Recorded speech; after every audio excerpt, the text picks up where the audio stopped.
అమెరికాలో ట్రంప్ విధానాలు ప్రపంచాన్ని ఆందోళనకు గురిచేస్తున్నాయి. నిజానికి మొదటి టర్మ్లో ట్రంప్ విధానాలే అప్పట్లో చాలా దేశాలను టెన్షన్ పెట్టాయి. అగ్ర దేశాధిపతి ఇలాంటి నిర్ణయాలు తీసుకోవడం ఏమిటి అంటూ అందరూ పెదవి విరిచారు. అయితే ట్రంప్ విధానాలను మాత్రం ఓ దేశ అధ్యక్షుడు అనుసరించాడు.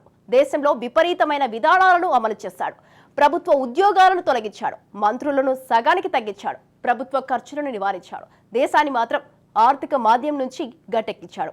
మొత్తంగా ఇప్పుడు అతడి విధానాలని ట్రంప్ కూడా ప్రశంసిస్తున్నాడు. అమెరికాలో కూడా అతడి విధానాలను అమలుకు సిద్ధమయ్యాడు. సో అసలు ట్రంప్ విధానాలను తీసుకొచ్చింది ఏ దేశ అధ్యక్షుడు? అతడి తీవ్ర విధానాలను ప్రజలు మెచ్చుకున్నారు. Watch the story. Argentina Trump success అయ్యాడా? అర్జెంటీనా మాంద్యం నుంచి బయటపడిందా? మిలీనామిక్స్ ను యుఎస్ లో ట్రంప్ పాటిస్తాడా? అర్జెంటీనా ఫుట్బాల్ ప్రేమికులకు ఈ పేరు బాగానే తెలిసి ఉంటుంది. ఈ దేశం ఆర్థికంగా భారీ మలుపులు తీసుకుంది. ఏడాదిలోగా ఆర్థిక మాంద్యం నుంచి ఈ దక్షిణ అమెరికా దేశం బయటపడింది. గత త్రైమాసికంలో అంటే జులై నుంచి సెప్టెంబర్ మధ్య కాలంలో ఆ దేశ జీడీపీ 3.9% పెరిగింది.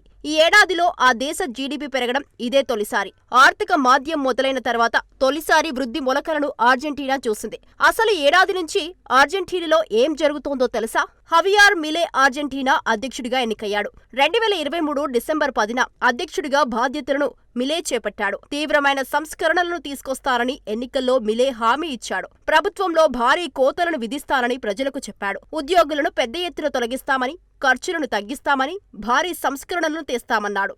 యాక్చువల్లీ మిలే నిజమైన రంపపు యంత్రంతోనే తన ఎన్నికల ప్రచారాన్ని మిలే నిర్వహించాడు. అధ్యక్ష ఎన్నికల్లో మిలేనే విజయం సాధించాడు. అతడు అధ్యక్ష బాధ్యతలు చేపట్టిన తర్వాత అర్జెంటీనాలో అతడిని తీవ్రవాదిగాను, గందరగోళాన్ని సృష్టించే వ్యక్తిగానే చాలా మంది భావించారు. కానీ ఇప్పుడు మిలే ప్లాన్ వర్కౌట్ అయినట్టు కనిపిస్తోంది. దేశంలో ఆర్థిక మాంద్యం ముగిసినట్టు వారం రోజుల క్రితమే అధ్యక్షుడు మిలే ప్రకటించారు. అధ్యక్ష బాధ్యతలు చేపట్టి ఏడాది పూర్తి చేసుకున్న మిలే వార్షిక వేడుకలు నిర్వహించుకున్నాడు. ఈ సందర్భంగా అర్జెంటీనా అధ్యక్షుడు తాము అగ్ని పరీక్షలో విజయం సాధించినట్టు వెల్లడించాడు. ఆర్థిక మాంద్యం ముగిసిందని, దేశంలో అభివృద్ధి మొలకలు మొలిసినట్టు చెప్పుకొచ్చాడు. తన ప్రభుత్వాన్ని నమ్మిన ప్రజలకు మిలే థ్యాంక్స్ చెప్పాడు. మిలే బాధ్యతలు చేపట్టక ముందు అర్జెంటీనా గందరగోళంగా ఉంది. ఆ దేశంలో వార్షిక ద్రవ్యోల్బణం 200% చేరుకుంది. ఈ ద్రవ్యోల్బణాన్ని కూడా మిలే దారికి తీసుకొచ్చాడు. వాస్తవానికి ఇప్పటికీ ద్రవ్యోల్బణం అర్జెంటీనాలో ఎక్కువగానే ఉంది. ప్రస్తుతం 166% ద్రవ్యోల్బణం పడిపోయింది.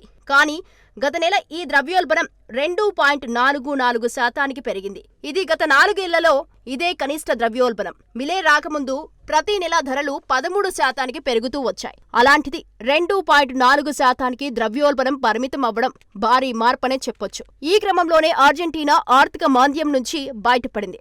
వాస్తవానికి మిలే అధికారంలోకి వచ్చినప్పుడు దేశాన్ని ఆర్థిక మాంద్యం నుంచి గట్టెక్కించడం అసాధ్యంగానే నిపుణులు భావించారు. ఈ మార్పులన్నీ తన చైన్ రంపంతోనే సాధ్యమైందని మిలే చెబుతున్నాడు. తాము క్యాబినెట్లోని మంత్రుల సంఖ్యను 18 నుంచి 8కి తగ్గించినట్టు మిలే వివరించాడు. కార్యదర్శుల కింద ఉన్న 100 సచివాలయాలను తొలగించినట్టు అర్జెంటీనా అధ్యక్షుడు వెల్లడించాడు.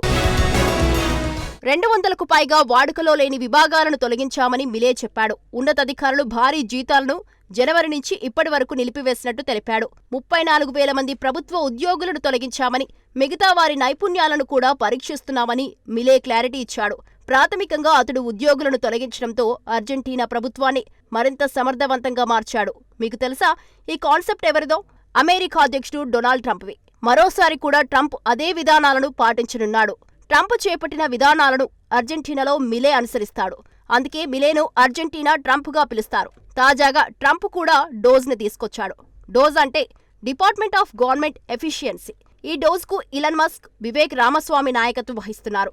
వాస్తవానికి ఈ ఇద్దరు కూడా హవియార్ మిలే విధానాలను స్ఫూర్తిగా తీసుకున్నారు.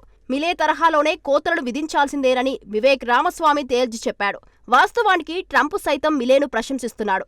అంతేకాదు, అధ్యక్ష ప్రమాణ స్వీకారానికి మిలేను ట్రంప్ను ఆహ్వానించాడు. సో అమెరికాకు మిలేతో పాటు మిలేనామిక్స్ కూడా రానున్నాయి. మిలేకు వియత్నాంలో కూడా అభిమానులు ఉన్నారు. వియత్నాంలో కమ్యూనిస్టు ప్రభుత్వం కొనసాగుతోంది. ఖర్చులను తగ్గించుకునేందుకు మిలే తరహాలో మంత్రుల శాఖలను తగ్గించాలని వియత్నాం నిర్ణయించింది. సింపుల్గా చెప్పాలంటే వియత్నాంలో కూడా మిలేనామిక్స్ రానున్నాయన్నమాట. మిలే విధానాలు ప్రపంచవ్యాప్తంగా ఉన్న దేశాలు అనుసరించేందుకు సిద్ధమవుతున్నాయి. తమ దేశాల్లో నెలకొన్న ఆర్థిక సంక్షోభం నుంచి బయటపడేందుకు మిలే విధానాలపై కన్నేశాయి. అయితే మిలే విజయవంతమైన ఇక్కడ కొన్ని ఇబ్బందులు కూడా ఉన్నాయి. ఆర్థిక వృద్ధి కోసం అర్జెంటీనా భారీ మూల్యం చెల్లించుకుంది. ఆ దేశంలో ఇప్పుడు ఇళ్ల అద్దెలు విపరీతంగా పెరిగాయి. రిటైర్డ్ ఉద్యోగులకు పెన్షన్లు ఇవ్వడం లేదు. నిత్యావసరాల ధరలు కూడా విపరీతంగా పెరిగాయి. పేదల బతుకులకు మరింత అధ్వానంగా మారాయి. మిలే ప్రభుత్వం సామాజిక సేవలను నిలిపివేసింది. అన్ని రకాల రాయితీలను ఎత్తేసింది. రవాణా, హీటింగ్, నిత్యావసరాలు ధరల నియంత్రణతో సహా పలు రాయితీలను మిలే ప్రభుత్వం తొలగించింది. ద్రవ్యోల్బణం కాసింత దిగి వచ్చినా నిత్యావసరాల ధరలు మాత్రం నింగినంటుతున్నాయి. దీంతో 50 లక్షల మంది అర్జెంటీనా ప్రజలు పేదరికంలోకి నెట్టివేయబడ్డారు. మిలే అధ్యక్ష బాధ్యతలను చేపట్టే నాటికి అర్జెంటీనాలో 40% మంది పేదలు ఉన్నారు. కానీ 6 నెలల్లో పేదరికం 53%కి పెరిగింది. కానీ అధ్యక్షుడు మాత్రం పరిస్థితులు చక్కబడతాయని ప్రజలకు హామీ ఇస్తున్నాడు. అయితే ఈ మాట అతడు అధికారం చేపట్టిన నాటి నుంచి చెబుతున్నాడు. అర్జెంటీనా కష్టకాలంలో ఉందని మిలే తెలిపాడు. కొన్నాళ్ళు కష్టాలను భరించాల్సి ఉంటుందన్నారు. రాత్రికి రాత్రే ఈ కష్టాలను తొలగించడం అసాధ్యమని తేల్చి చెప్పాడు.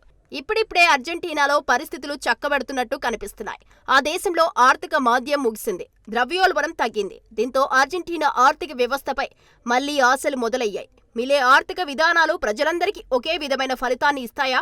ప్రజలు పేదరికంలో మగ్గుతూనే మిలేకు మరింత సమయం ఇస్తారా అన్నది వచ్చే ఏడాది తేలనుంది. ఎందుకంటే ఆ దేశంలో మధ్యంతర ఎన్నికలు రానున్నాయి. ఆ ఎన్నికలు మిలే విధానాలకు ప్రతీకలుగా నిలువనున్నాయి. ఈ ఎన్నికల్లో నిజంగా మిలేనామిక్స్ కు మద్దతు ఇస్తారా లేక మిలేనామిక్స్ ప్రజల విషయంలో చేదు గుళికలు అవుతాయా? ఈ ప్రశ్నలకు సమాధానాలు తెలియాలంటే వచ్చే అర్జెంటీనా మధ్యంతర ఎన్నికల వరకు ఆగాల్సిందే. ప్రస్తుతానికి మిలే సంబరపడుతున్నారు. అధ్యక్ష ఎన్నికలు వేరు, మధ్యంతర ఎన్నికలు వేరు. అప్పట్లో ప్రభుత్వ విధానాలు, అవినీతితో ప్రజలు విసిగిపోయి ఉన్నారు. అందుకే మిలే తీవ్రమైన విధానాలు ప్రకటించిన అర్జెంటీనియన్లు మద్దతు పలికారు. కానీ ఏడాదైనా ప్రజల బతుకుల్లో మార్పు రాలేదు. సో మధ్యంతర ఎన్నికల్లోనూ మిలే విధానాలపై ప్రజలు తీర్పు ఇవ్వబోతున్నారు.